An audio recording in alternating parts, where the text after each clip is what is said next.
सरहद पार से ड्रोन के जरिए टिफिन बम जो हैं वो अमृतसर इलाके में मिले हैं। पंजाब पुलिस की एक बड़ी कामयाबी। किस तरह से इसको अंजाम दिया जा सकता था, क्योंकि खतरा लगातार बढ़ रहा है। 15 अगस्त के मद्देनजर हमारे साथ पंजाब पुलिस के डीजीपी हैं दिनकर गुप्ता साहब। दिनकर साहब, बड़ी कामयाबी है। टिफिन बम ये उस समय जब पंजाब में उग्रवाद का दौर था उस समय ये मिलता था, और टिफिन बम के मायने क्या है, किस तरह से ये प्लानिंग इस समय कर रहे थे, और क्या सरहद पार से ये ड्रोन के जरिए टिफिन बम जो है वो पंजाब आए थे? देखिए, असेसमेंट अभी तक तो यही है कि ये जो टिफ़िन बॉम्ब कल मिला है अमृतसर के एक गांव में, उसके साथ 5 हैंड ग्रेनेड्स भी मिले हैं, कुछ कैट्रिजेस मिले हैं पिस्टल के, 9mm पिस्टल के। तो ये टिफ़िन बॉम्ब है, इसको हमने रिक्वेस्ट करके एक नेशनल सिक्योरिटी गार्ड NSG की एक टीम आई है जिन्होंने अभी प्रिलिमिनरी उसका निरीक्षण किया है, जिससे हमें ये पता लग रहा है कि ये बहुत एक सोफिस्टिकेटेड एक इम्प्रोवाइज्ड एक्सप्लोसिव डिवाइस है, बॉम्ब है। ये बच्चों के जो प्लास्टिक का करीब 3 इंच ऊंचा एक डिब्बा है उसमें फैब्रिकेट कर रखा है। इसको 2-3 तरह के इनिशिएटिंग मैकेनिज़्म हैं, करीब 3 kg RDX इसमें बरामद हुआ है, उससे ये IED बनाई गई। इसमें अलग अलग किस्म के स्विचेस हैं, इनिशिएटिंग मैकेनिज़म्स हैं, डेटोनेटर्स हैं, और सो एक बहुत is a matter of serious security concern कि इस किस्म की साजिश बनाई गई है, कॉन्स्पिरेसी बनाई गई है, विच कैन कॉज डैमेज। उससे जो इनोसेंट जो जाने हैं, स्पेशली ऐसे अट्रैक्टिव बच्चा, ये जो टिफ़िन्स हैं ये कोई बड़ों के खाने वाले नहीं हैं, ये बच्चों के टिफ़िन्स हैं, जो लंच बॉक्सेस हैं, बच्चे स्कूल लेके जाते हैं, कोई कॉलेज लेके जाता है, तो छोटे बच्चों वाला। So this is a very, इनको कहीं रखा जा सकता है, कुछ इसको एक्टिवेट किया जा सकता है, ये रिमोटली भी एक्टिवेट हो सकता था। क्या ये टाइमर टिफिन बम थे, किस तरह के, और इसका कितना ज़्यादा विस्फोटक जो है वो हो सकता था? हाँ, ये बड़ा भारी विस्फोट हो सकता था। ये जो मैकेनिज़्म है ये बहुत जैसे लेबॉर्ट्री मेड ये टिफ़िन बॉम्ब थे।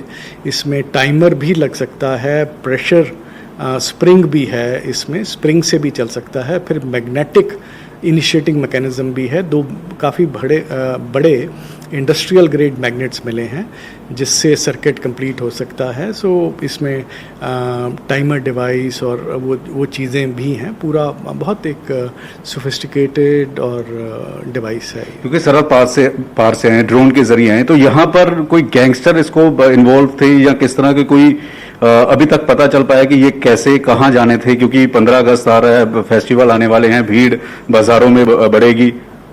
देखिए, ये अभी इतनी जल्दी इसको असेसमेंट करना और जानना कि किसने भेजे, कैसे भेजे, कहाँ इस्तेमाल करने थे, that is too early to say. लेकिन ये कोई अच्छे काम के लिए तो इस्तेमाल नहीं होने थे। ये तोड़ फोड़ और पीस, कॉम्युनल हार्मनी कहाँ यूज़ करते, हम लोगों ने अलर्ट वगैरह जारी किया है ताकि लोग सचेत रहें। उनको उसकी डिस्क्रिप्शन, फ़ोटोग्राफ्स वगैरह आपके माध्यम से भी हम लोगों के पास जाना चाहते हैं कि कभी ऐसा कोई चीज़ आए, अबेंडन्ड ऑब्जेक्ट हो, अनक्लेम्ड ऑब्जेक्ट हो, तो उसको आप बताएं, फ़ोन करें 112 पे, इमरजेंसी वहाँ पे फ़ोन करें और बताएं। आपने लोकल SSP के साथ मीटिंग की है, उनको भी अलर्ट जारी किया है कि बस स्टैंड पर, रेलवे स्टेशन पर, वहाँ पर लगातार चेकिंग की जाए, स्कूलों में चेकिंग की जाए, ताकि किसी भी तरह से कोई ऐसी घटना ना हो, क्योंकि 15 अगस्त आने वाला हो, उसके मद्देनजर बेहद खतरनाक है। जी हाँ, नहीं, हमें बहुत सचेत होने की ज़रूरत है। जैसे आपने कहा 15 अगस्त आ रहा है, उसके बाद फिर लगातार फेस्टिवल सीज़न वगैरह है। सो एक बहुत this is a very sinister conspiracy to use such tiffin bombs and these improvised explosive devices। तो हम एक बार तो मैसेज सब जगह पहुंचाना चाहते हैं, सब बच्चों को, स्कूलों में, मॉल्स, मल्टीप्लेक्सेस, हर जगह ये मैसेज देना चाह रहे हैं। कहीं भी ये छोड़ के कोई जा सकता है, और बड़ा अनसस्पेक्टिंग सा एक चीज़ है, एक बच्चों का टिफ़िन बॉक्स है। So it's a matter of great concern and we are trying to, क्योंकि अमृतसर में मिला, अमृतसर में 15 अगस्त को मुख्यमंत्री ने वहाँ पर तिरंगा जो है वो फहराना था। दूसरी तरफ सिख फॉर जस्टिस वाले वो लगातार फोन कर रहे हैं, मुख्यमंत्री के खिलाफ बोल रहे हैं, वो बीपी बदनौर जो गवर्नर साहब हैं उनके खिलाफ बोल रहे हैं, हरियाणा सीएम के खिलाफ बोल रहे हैं, तो उसके मद्देनजर भी कुछ कनेक्शन जोड़ा जा रहा है, उसके मद्देनजर भी कुछ आपको इन्फॉर्मेशन मिली है? क्योंकि सिख फॉर जस्टिस के जो लोग हैं वो रिकॉर्डेड फोन कर रहे हैं, हमें भी फोन आए हैं उनके। मुझे इसका मैं जानता हूँ ये जो कॉल्स वगैरह आ रही हैं, पहले करीब हफ्ता पहले भी कुछ उन्होंने पहले हिमाचल प्रदेश के बारे में कहा, फिर हमारे जो सीएम साहब हैं हरियाणा के उनके बारे में कहा, फिर सीएम पंजाब के बारे में भी कहा।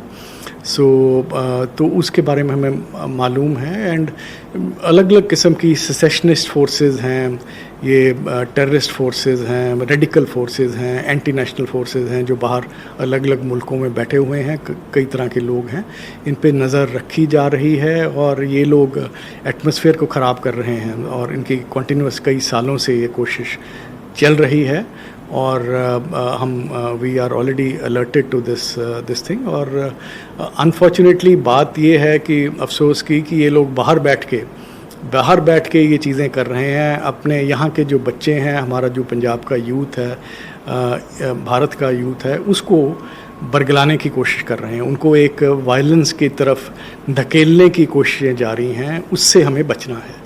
ये हमारे भारत के पंजाब के ये मित्र नहीं हैं, कोई दोस्त नहीं हैं, ये तोड़ फोड़ की चीज़ें यहाँ पे करना चाहते हैं।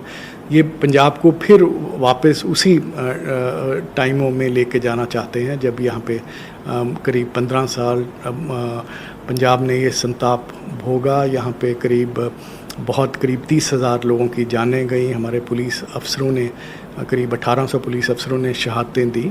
तो we don't want them, so they are trying to make use of, trying to exploit Punjab youth. और उनको आप अमीर मुल्कों में रहते हैं, वहाँ पे अपने बच्चों को पढ़ाते हैं, अच्छा एक लिविंग वहाँ पे स्टैंडर्ड ऑफ लिविंग अपना एंजॉय कर रहे हैं। और लेकिन यहाँ के लोगों को they are trying to drive them in on a path of violence etcetera and तोड़ फोड़ की चीज़ों के लिए उनको ये they are trying to induce them into doing all that. एक आखिरी सवाल, केंद्र सरकार से आपकी कोई बात हुई? क्योंकि फेस्टिवल आने हैं, भीड़ भाड़ होगा, वहाँ पे बीएसएफ वहाँ पर है सरहद पर, और जिस तरह से लगातार ड्रोन आ रहे हैं, आने वाले दिनों में भी कुछ और हैपनिंग भी हो सकती है जो जानकारी ना मिले या कुछ, तो इसको लेकर अलर्ट केंद्र सरकार से बात, सिख फॉर जस्टिस, वो सारा जिस तरह से माहौल बन रहा है उसको लेकर केंद्र सरकार से कुछ मिलकर कोई प्लानिंग की जाए या फिर सरहद पर और चौकसी बढ़ाई जाए या वहाँ पर लोकल लोगों को बोला जाए कि अगर कोई भी जानकारी मिलती है तो साझी कीजिए? देखिए, ये एक कॉन्टीन्यूस प्रोसेस है। हम निरंतर लगातार सेंट्रल जो फोर्सेस हैं, बॉर्डर गार्डिंग फोर्सेस हैं, चाहे बीएसएफ हों, दूसरी सेंट्रल एजेंसीज़ हों, हम निरंतर लगातार इन टच हैं। हम कोऑर्डिनेट करते हैं, एक दूसरे के साथ मिल के काम करते हैं, जॉइंट ऑपरेशंस करते हैं, इंफॉर्मेशन शेयर करते हैं और हमें एक दूसरे की सपोर्ट मिलती है। हमें कोई उसमें दिक्कत नहीं है। बहुत अच्छी परफेक्ट कोऑर्डिनेशन है with all central forces, central agencies and we are doing. जेलों में बंद गैंगस्टर तो नहीं, कुछ उनका नेक्सस तो नहीं इसमें कुछ जोड़ा जा रहा है? क्योंकि अगर सरहद पार से आए तो यहाँ भी कोई लोग होंगे जो देखिए, ये क्रिमिनल एलिमेंट जो क्रिमिनल नेटवर्क है, चाहे वो गैंगस्टर्स का हो, चाहे ड्रग स्मगलर्स का हो, सो ये कहीं ना कहीं ये चीज़ें इनके आपस में लिंकेजेस होती हैं। तो उन सब चीज़ों को देखा जा रहा है और हम लोग उसके खिलाफ कार्रवाई कर रहे हैं लगातार। धन्यवाद। तो इस समय पंजाब पुलिस को बड़ी कामयाबी मिली है, लेकिन फेस्टिवल आने वाले हैं, 15 अगस्त आने वाले हैं, तो लोगों को भी सचेत होने की जरूरत है कि अगर बस स्टैंड में, रेलवे स्टेशन पर, शॉपिंग मॉल में जाते हैं, कोई भी ऐसी चीज मिलती है जो खतरनाक हो सकती है, चाहे टिफिन में हो, किसी में हो, तो तुरंत पुलिस को जानकारी दें। जो डायल नंबर है वो पुलिस को जानकारी दें ताकि इस तरह के खतरे से बचा जा सके। कैमरामैन विनोद के साथ पंकज कपे, न्यूज़ 18 चंडीगढ़।